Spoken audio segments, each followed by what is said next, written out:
ఎడారిలో జలధారలు. రచన doctor K. Job Sudarshan. నా నిమిత్తము ఏడవకుడి. లూకా 23:28. యేసు శిలువ మరణాన్ని మనసారా ఒకసారి ధ్యానించావా? నీ మనసు లోతుల్లో ఆ జీవాధిపతి మరణం ఏమేమి ఆలోచనల్ని రేకెత్తిస్తుంది? అది మానవ నైజాన్ని, దైవ ప్రేమను నిర్వచించిన రోజు. మానవ పతనానికి, దైవ పవిత్రతకు భాష్యం చెప్పిన రోజు. దారుణ మృతకిలలు మహాపవిత్రుణ్ణి దహించిన రోజు. సర్వాధికారి, సర్వశక్తిమంతుడు నిస్సహాయంగా చెట్టు కొమ్మకు చినిగిన గాలిపటం వల్లే చిన్నాభిన్నమైపోయిన రోజు. నగర స్త్రీలు అనేక మంది ఆయన వెంట వస్తూ రొమ్ము కొట్టుకుంటూ విలపిస్తున్నారు. వారిని ఆయన వారిస్తున్నాడు. నేను ఎంచుకున్న దారిలో నేను పోతున్నాను. ఈ పథకానికి కర్తను నేనే. కాసిని చిట్టెలుకలు, బొద్దింకలు సింహాన్ని వధించగలవా? ఇది ఇలా జరగాలని ఆయనే నిర్ణయించాడు గనుక జరుగుతున్నది. ఇక్కడ మనం ధ్యాస ఉంచవలసింది ఆ శిలువ దృశ్యం నీలో ఏ భావాలు రేకెత్తిస్తుంది అనేది.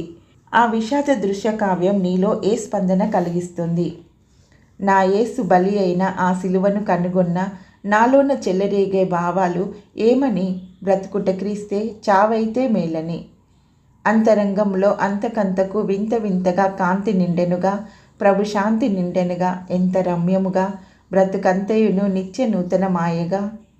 పంచగాయములు ప్రభుని కాయములో, పతితుడను నాకై ప్రభు పొందెనుగా, ప్రేమ నాపై చూపెనుగా, పాపమంతయు పారిపోయెనుగా, నా వ్యాధి పోయెగా. ఇంత రక్షణను, ఇంత భాగ్యమును, ప్రభు సన్నిధిని త్రోసివేసెదవా? దరిచేరరావేళ జీవితమునంతా జీవయాగముగా సమర్పించగోరవా?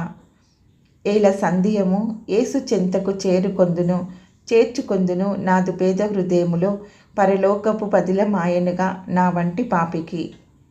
ఏలయనగా మనలను దేవుని యొద్దకు తెచ్చుటకు అనీతిమంతుల కొరకు నీతిమంతుడైన క్రీస్తు శరీర విషయంలో చంపబడి, ఆత్మ విషయంలో బ్రతికింపబడి, పాపముల విషయంలో ఒక్కసారే శ్రమపడెను.